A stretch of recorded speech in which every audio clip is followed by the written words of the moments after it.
Camerounaises, Camerounais, mes chers compatriotes, nous voici parvenus à la fin de l'année 2024, une année qui a confirmé la mauvaise santé de notre pays et de notre société. Même les plus fanatiques du régime en place constatent et commencent à admettre que le Cameroun est sur une pente dangereuse à tous égards.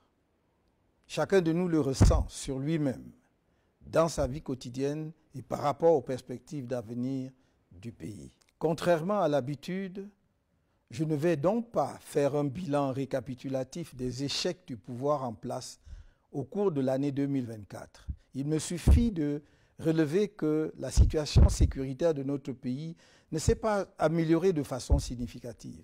Le conflit armé dans les régions du nord-ouest et du sud-ouest étant toujours non résolu et les attaques meurtrières de la secte criminelle Boko Haram ayant repris de plus belle.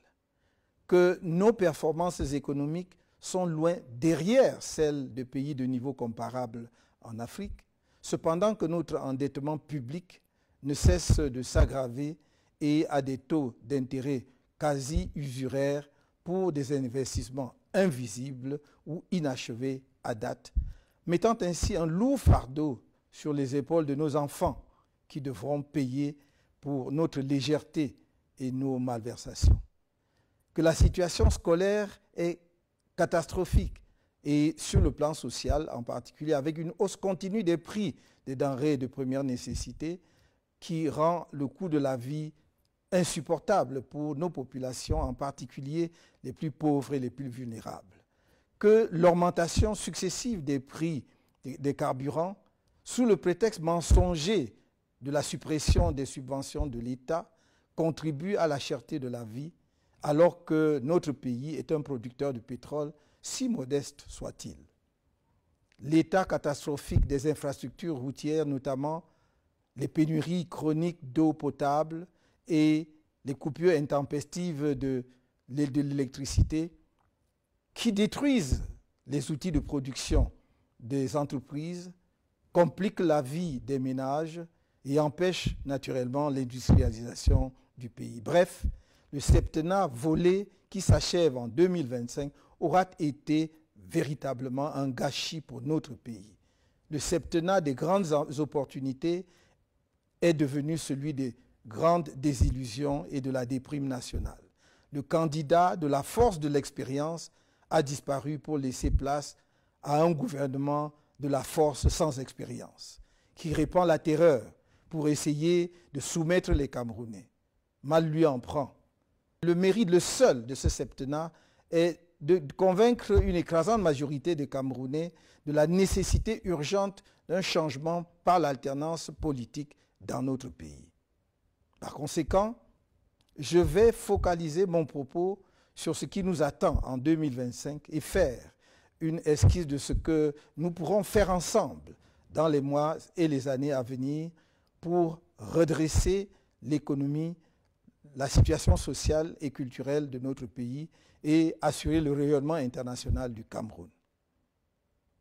Camerounaises, Camerounais, mes chers compatriotes, quand bien même on ne voudrait pas brosser un tableau de l'économie camerounaise pour l'année qui s'achève, il est difficile de ne pas revenir sur un grossier mensonge économique du gouvernement, soutenu par le Fonds monétaire international, consigné dans la loi de finances de 2025, à savoir la duperie de la subvention par l'État des produits pétroliers au Cameroun. Une subvention est une aide financière se traduisant par une prise en charge d'une partie du prix de revient d'un produit par l'État. L'examen de la structure des prix des carburants à la pompe ne laisse percevoir aucune trace de subvention. Le pouvoir en place et le FMI mentent donc de manière éhontée au peuple camerounais. Le rapport mensuel le plus récent de la Caisse de stabilisation des prix des hydrocarbures indique qu'en ce mois de décembre 2024, le prix de revient d'un litre de super au port de Douala est de 369 francs CFA. Le consommateur final l'obtient à la pompe à Douala et à Yaoundé au prix de 840 francs CFA, soit plus du double du prix de revient, sachant que ce prix à la pompe est encore plus cher dans toutes les autres localités du pays avec les frais de transport. Toute subvention de l'État aurait conduit à un prix inférieur à 369 francs CFA. Mais non seulement le consommateur final paie l'entièreté du prix de revient, il paie en plus un supplément de 471 francs CFA, représentant le transport jusqu'au point de livraison et divers prélèvements de l'État. Quelle est donc la partie du prix de ce produit supporté par l'État pour qu'on parle de subvention? Je souligne que même le prix de 369 francs au port de Douala est dû à la kyrielle d'intermédiaires et de spéculateurs dans l'acquisition des produits pétroliers au Cameroun, ainsi qu'à un circuit de distribution rallongé par une série d'autres intermédiaires. Or, la Société camerounaise des dépôts pétroliers aurait pu assurer à elle seule la récupération, le stockage et la distribution de ces produits. Cet allongement du circuit de distribution assure de solides subsides à certains responsables de l'État qui l'organisent et dont on serait fondé à croire qu'ils les partagent avec le FMI, devenu caution d'une subvention imaginaire. Je rappelle que le Nigeria voisin, qui a supprimé les subventions sur les carburants, se retrouve en décembre 2024 avec un prix à la pompe de 0,751 $ des États-Unis, soit environ 470 francs CFA le litre, suite à une hausse des prix de 15% sur son marché. La Libye, qui subventionne les produits pétroliers, pratique un prix de 0,031 $ des États-Unis, soit 19,36 francs CFA le litre de super sur la même période. On comprend dès lors que toutes les demandes du MRC pour un échange devant permettre d'expliquer la subvention dont parle le gouvernement du Cameroun et le FMI soient restées lettres mortes. Nous nous engageons à ramener le prix du litre de super autour de 480 francs CFA à prix constant sur le marché international dès que nous serons en capacité de gérer les affaires du pays.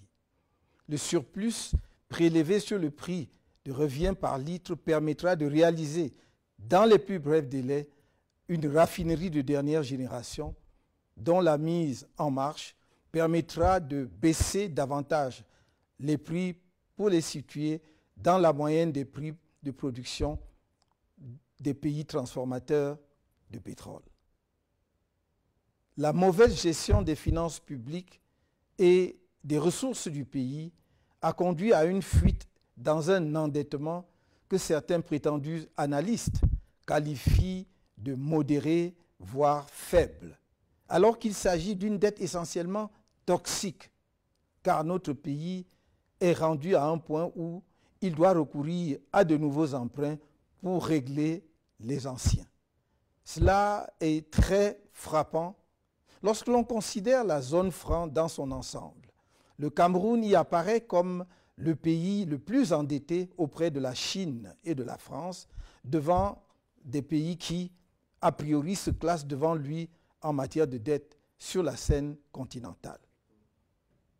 Nous ne pouvons ralentir le rythme de notre endettement qu'en nous mettant résolument au travail et en imposant aux structures publiques un niveau de dépenses à la mesure des moyens du pays.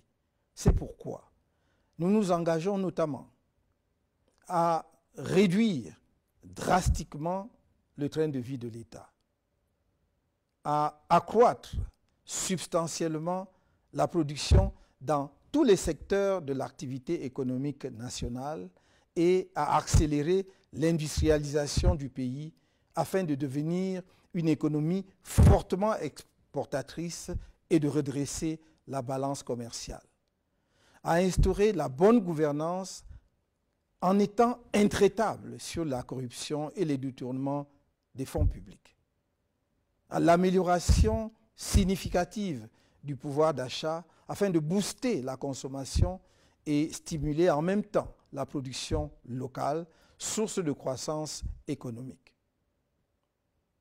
À mobiliser effectivement les recettes de l'exploitation des nombreuses ressources naturelles de notre pays au profit du développement national. Le récent rapport de la Chambre des comptes de la Cour suprême du Cameroun sur l'exécution de la loi des finances 2023 laisse pantois devant le niveau de pillage de la fortune publique par les personnels de l'État et leurs complices. Quand on y découvre, par exemple, qu'en un an, l'État aurait prélevé les ridicules sommes de 8 000 francs CFA sur le conditionnement du bois et de 18 430 francs CFA sur les jeux de hasard. Ceci n'est qu'une indication de quelques actions économiques urgentes que nous nous engageons à mettre en œuvre pour amorcer la réforme en profondeur et la modernisation du Cameroun. Notre programme de gouvernement en vue de l'élection présidentielle de 2025 sera rendu public en son temps. Dans un tout autre domaine, je voudrais qu'ensemble, avec toutes nos gloires du monde sportif, nous assurions le rayonnement international de notre pays dans les domaines des sports de haut niveau, en particulier dans ceux où le Cameroun dispose d'atouts importants. Je me limiterai ici à notre sport roi, le football. Notre objectif majeur à moyen terme est la co-organisation avec 3 pays frères, la Côte d'Ivoire, le Nigeria et le Ghana, de la Coupe du monde de football en 2038. La contribution exceptionnelle du Cameroun, tant au football africain qu'au football mondial, nous autorise une telle ambition.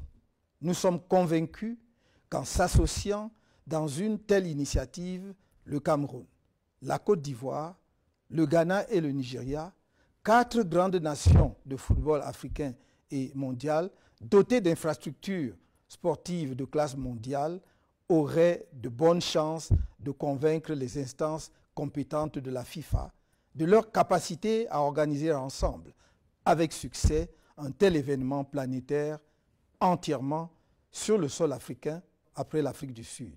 Ce serait assurément un motif de grande fierté pour nos 4 pays et pour notre continent.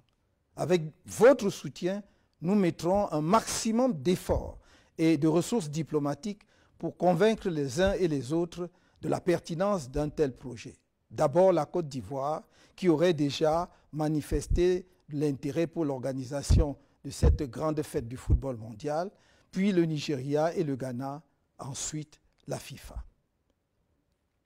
Camerounaises, Camerounais, mes chers compatriotes,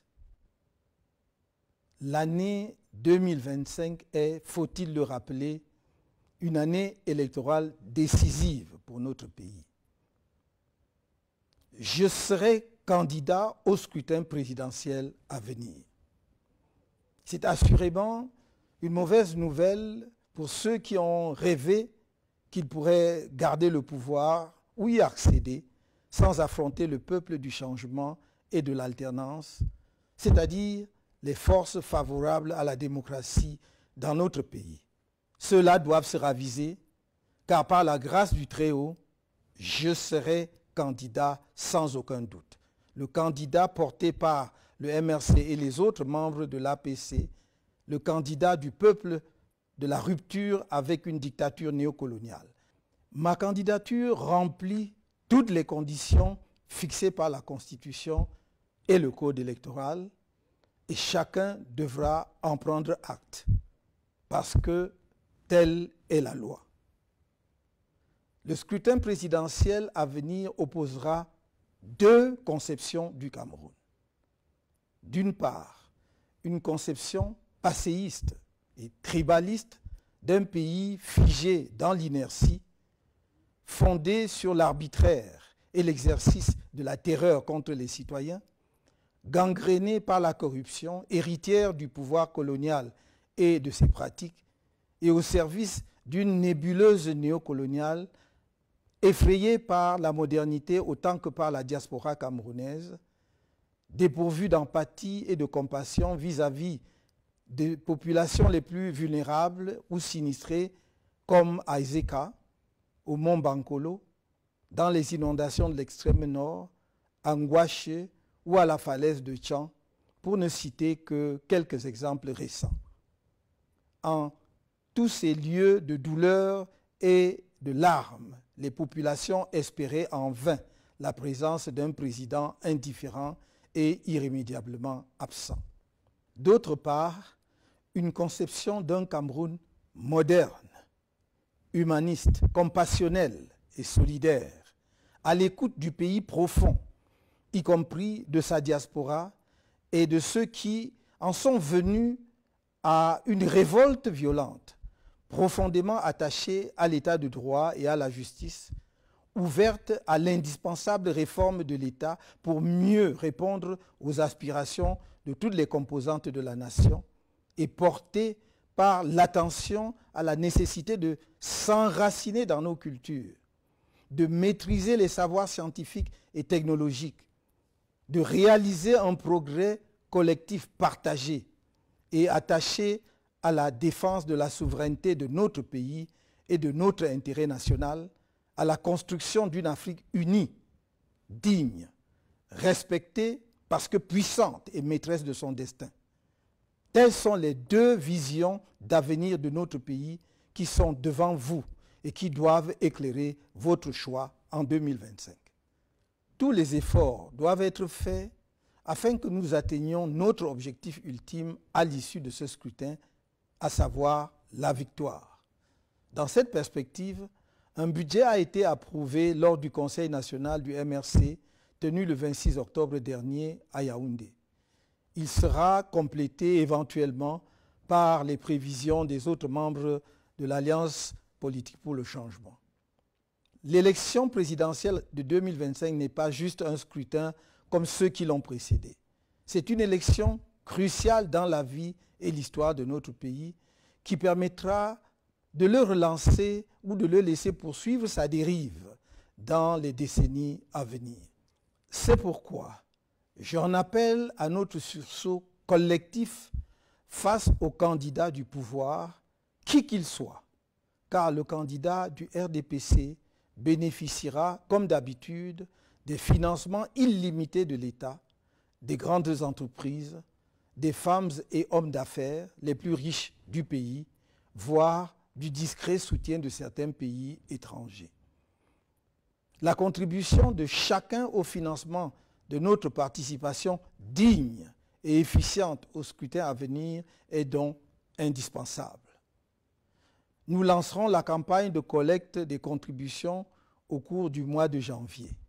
En prévision de cette opération vitale et dans un souci de transparence, nous avons écrit au ministre des Finances et au ministre de l'Administration territoriale, ainsi qu'au délégué général à la Sûreté nationale depuis le 5 novembre 2024.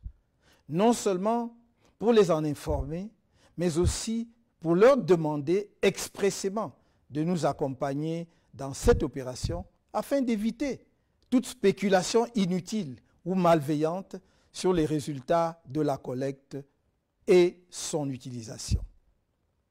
Une bonne élection, c'est d'abord une élection crédible, qui n'est possible que si les organismes en charge de l'organisation de ces élections et de l'arbitrer sont eux-mêmes crédibles. Et l'ECAM a un rôle essentiel à jouer pour garantir des élections transparentes, justes et libres et apaisées dans notre pays.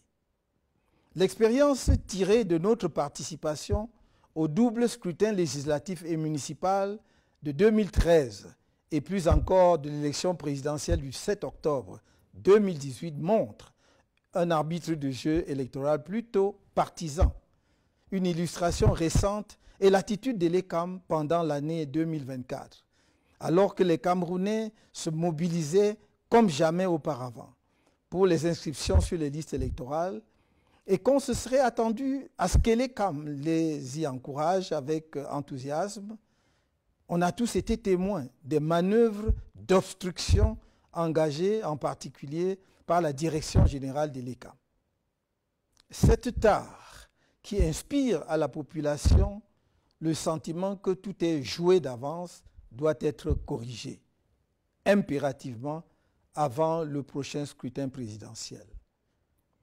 C'est l'occasion de rappeler une fois de plus que l'article 80 du Code électoral dispose, je cite, qu'à l'issue des opérations de révision et au vu des documents et données communiquées par les démembrements régionaux d'Elections Cameroun, le directeur général des élections établit et rend publique la liste électorale nationale au plus tard le 30 décembre. Fin de citation. Nous sommes aujourd'hui le 31 décembre 2024. Dans quelques heures, nous serons en 2025 et la liste électorale nationale n'est toujours pas rendue publique. Le MRC ne laissera pas une telle forfaiture sans suite légale appropriée et ne fera aucune concession sur quelque violation que ce soit du Code électoral. C'est dans cet esprit que nous avons saisi les tribunaux pour constater et sanctionner les violations de la loi portant organisation et fonctionnement du Conseil constitutionnel par certains de ses membres, dont son président. En ce qui concerne le comportement de l'ECAM et de certains acteurs techniques du processus électoral, je constate que l'ECAM a toujours du mal à appréhender son rôle d'origine, c'est-à-dire d'organe neutre, garant d'élections libres, transparentes et apaisées au Cameroun. Et l'ECAM doit se souvenir de l'histoire électorale dans notre pays et surtout pourquoi et comment on en est venu à sa création. Si les membres de cet organisme pensent seulement au décret de leur nomination et oublient leur indépendance, leur responsabilité et leur devoir impérieux vis-à-vis de la nation, ils feront courir à notre pays de graves périls engendrés par des crises électorales inutiles. S'agissant des partenaires techniques de l'ECAM, l'Allemagne, qui a souffert gravement dans son histoire des dérives totalitaires d'un régime politique et qui surmonta admirablement cette épreuve, est bien placée pour comprendre la frustration du peuple camerounais face au comportement inacceptable de certaines sociétés allemandes qui accompagnent l'organe électoral camerounais.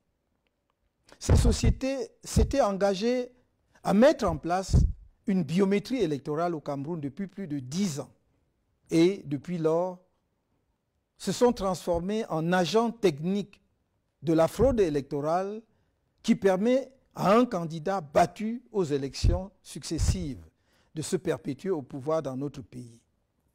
Cette situation inadmissible ne saurait continuer sans aucune conséquence légale. C'est l'occasion pour moi d'interpeller tous les partenaires du Cameroun et notamment ceux qui assistent financièrement à l'ECAM. Est-il cohérent de financer un programme avec des objectifs affichés de promotion de la démocratie et d'assister sans rien dire aux pratiques antidémocratiques avérées et récurrentes de l'ECAM? Mes chers compatriotes, je sais que mieux que les autres Camerounais, vous, responsables et éléments des forces de défense et de sécurité, et vous, autorités administratives à tous les niveaux, savez que notre pays entre dans une zone extrêmement sensible et volatile. La seule manière d'éviter une inflammation de notre pays, redoutée par tant d'observateurs, c'est de laisser les Camerounais s'exprimer librement dans les urnes et de respecter scrupuleusement leur choix. Vous devez vous assurer, chacun de vos corps en ce qui le concerne, que l'élection présidentielle aura lieu dans la transparence totale et dans la paix. Ce sera votre honneur, celui de l'ECAM et du Conseil constitutionnel et par conséquent de notre pays, que pour une première fois dans notre histoire, le prochain président de la République soit le véritable vainqueur dans les urnes et reçoive les félicitations de ses adversaires.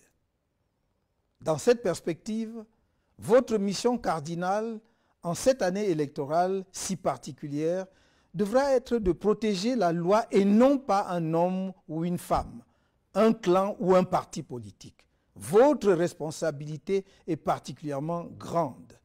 Elle le sera encore plus après la proclamation des résultats du scrutin.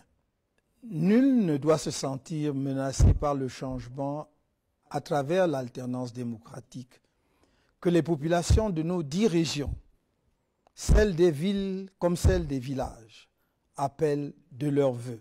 Nul ne doit en avoir peur, car nous aurions là une occasion exceptionnelle de réconcilier et de rassembler, de penser les mémoires plurielles blessées et de remettre notre pays sur les rails. Que chacun, à sa place, joue pleinement son rôle tel que défini par la loi et notre peuple donnera, comme d'autres peuples avant lui, une belle leçon de courage et de maturité politique et démocratique. Camerounaises, Camerounais, mes chers compatriotes, l'élection présidentielle, c'est la rencontre d'un candidat, femme ou homme, avec le peuple.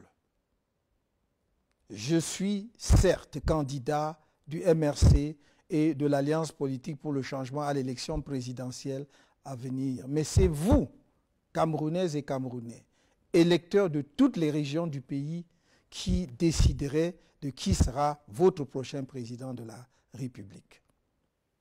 Depuis mon entrée en politique, avec le lancement du MRC en 2012, vous avez été témoin des multiples campagnes de diabolisation contre ma personne, orchestrées tant ici même au Cameroun que dans les médias internationaux par le pouvoir en place. Malgré ces campagnes montées sur de grossiers mensonges, avec en toile de fond un tribalisme nauséabond, indigne d'un peuple camerounais par ailleurs admiré et respecté, personne, même pas le pouvoir qui détient tous les leviers pour enquêter sur les citoyens, ne vous a jamais produit la moindre preuve des multiples accusations portées contre moi. Je suis dans la vie publique depuis plusieurs années. La plupart d'entre vous me connaissent un temps soit peu. Chacun de vous a eu le temps de m'observer et de pouvoir se faire une opinion factuelle de mon attachement sincère aux Camerounais de toutes les origines et de toutes les religions, ainsi que de mon engagement patriotique indéfectible pour notre cher pays. Jugez chaque personnalité publique par vous-même sur la base de ses actes et non pas sur ce qu'on vous fait croire qu'elle est. C'est la seule façon d'échapper à la manipulation, la propagande, le mensonge et d'éviter les regrets après coup qui arrivent toujours trop tard. Dans cet esprit, je lance une fois de plus, comme je n'ai cessé de le faire solennellement, au moins depuis la convention du MRC de 2017, un appel en direction de mes compatriotes du RDPC, habités par le désir du changement et de sauvetage de notre pays. Je leur redis que mes bras leur restent largement ouverts. Ma conviction profonde est qu'on ne peut pas nourrir l'ambition de construire un pays en excluant du chantier national certaines de ses filles et de ses fils pour leurs choix politiques passés. Je sais qu'il y a dans les rangs du RDPC des femmes et des hommes de qualité qui, malheureusement, n'ont jamais pu exprimer la plénitude de leur talent. J'aurais besoin d'eux pour sortir notre pays de la misère structurelle où il a été plongé, du fait des mauvais choix politiques faits au sommet de l'État depuis 42 ans. J'ai besoin de toutes les énergies pour remettre le Cameroun au travail, dans l'ordre et la discipline, afin de réaliser le progrès partagé de toutes les populations et son rayonnement international. Dans le même élan, je m'engage dans le cadre d'une réconciliation nationale nourrie par notre histoire politique profonde, où nos grands héros nationalistes, dont Ruben Oumniobé, Roland Félix Moumié, Ernest Ouandié, Abel Kingé, Castor Osende Afana, Ndetou Massa, Marthe et Kemeyon Moumié, pour n'en citer que quelques-uns, seront effectivement réhabilités et célébrés à la mesure de leur sacrifice pour notre nation, et où sera organisé le retour des restes du premier président de la République, Amadou Ahidjo, dans son pays natal. Je ne saurais terminer ce message sans dire à mes compatriotes du Nord-Ouest et du Sud-Ouest qu'avec leur soutien en 2025, une fois accédé à la tête de l'État, une de mes premières décisions sera de libérer tous les prisonniers politiques anglophones, de permettre aux exilés anglophones de revenir au pays et de convoquer un vrai dialogue national inclusif sur la question anglophone. Tous les sujets politiques relatifs au règlement de cette question, dans le respect de nos héritages culturels respectifs, seront abordés sans tabou, y compris l'instauration dans notre pays du fédéralisme. À ce dialogue national inclusif seront conviées toutes les parties prenantes à la guerre civile inutile qui a ravagé ces régions, y compris les différents mouvements armés. Je veux arrêter cette sale guerre que certains ont imposée à notre pays depuis 8 ans maintenant. Nous pouvons l'arrêter. Nous devons ensemble l'arrêter pour enfin envisager sereinement la reconstruction des régions concernées et l'ensemble de notre pays. De même, je puis assurer mes compatriotes des régions de l'extrême nord, du nord et de l'Adamawa, qui ont tant donné au pouvoir en place, mais qui sont abandonnés sans état d'âme, à une misère choquante et à la merci de l'insécurité, de notre engagement à prendre toutes les mesures nécessaires pour le relèvement économique et social des 3 régions concernées et à mettre à la disposition de l'armée camerounaise tous les moyens conséquents pour sécuriser nos frontières orientales afin d'endiguer les attaques terroristes de la secte Boko Haram qui perturbent leur quotidien depuis plus de 10 ans. S'agissant de la lutte politique en cours, j'ai une pensée particulière pour nos nombreux compatriotes qui purgent encore des peines de prison arbitraires et illégales, malgré l'avis du groupe de travail sur la détention arbitraire de l'ONU en date du 4 novembre 2022. L'État du Cameroun foule au pied cet avis alors qu'il s'impose à lui en raison de la ratification par notre pays du Pacte international relatif aux droits civils et politiques de 1966. Enfin, je voudrais être très clair pour tous nos compatriotes qui seront en charge de maintenir l'ordre public au cours de l'année 2025. Plus jamais, le MRC ne tolérera la barbarie que certaines autorités administratives, éléments des forces de sécurité et magistrats ont fait subir à ses militants et sympathisants. Chaque tortionnaire d'un de nos militants ou sympathisants sera personnellement tenu responsable. Il sera poursuivi jusqu'à la fin de ses jours. À toute fin utile, je rappelle aux uns et aux autres que la torture est un crime imprescriptible et qu'en tant que crime contre l'humanité, il peut faire l'objet de poursuites devant des tribunaux étrangers. Je réitère également que nous danserons sur le rythme que choisira le régime et que si le peuple camerounais devait être placé en situation de légitime défense, il exercerait sa légitime défense. Mes chers compatriotes, le soutien que je sollicite de vous passe par une inscription massive sur les listes électorales de l'ECAM dès le 2 janvier 2025. Pour ceux et celles qui ne sont pas encore inscrits, La campagne d'inscription qui s'ouvre le 2 janvier sera la dernière avant le scrutin présidentiel que nous attendons tous. Mesdames et messieurs, les acteurs politiques et de la société civile, étudiants, universitaires, intellectuels, femmes et hommes des arts, leaders religieux de tous bords, autorités traditionnelles, nous avons rendez-vous avec l'histoire dans quelques mois, à un moment où notre pays, le Cameroun, est à la croisée des chemins. Nous n'avons pas le droit de manquer ce rendez-vous. Nos désaccords et autres petites querelles habituelles doivent être tus devant l'enjeu politique qui se joue autour du scrutin présidentiel à venir. C'est pourquoi j'appelle à un grand rassemblement pour un sursaut national en 2025, par les urnes et dans la paix. N'ayez pas peur. Je le répète, n'ayez pas peur. L'agitation, la gesticulation, les provocations et menaces incessantes que vous entendez sont les derniers soubresauts de quelques extrémistes d'un régime qui a fait trop de mal à notre pays et qui sait lui-même qu'il est au bout de sa course. Ne vous laissez ni distraire, ni impressionner. Ces extrémistes du régime ont beau déployer le spectre de la terreur et du chaos, ils ne triompheront pas face au peuple camerounais debout. L'avenir nous tend les bras, saisissons-les. Bonne et heureuse année 2025, dans la douceur d'un Cameroun porté par le souffle de l'espoir. Je ne vous trahirai pas. Que Dieu élève notre pays.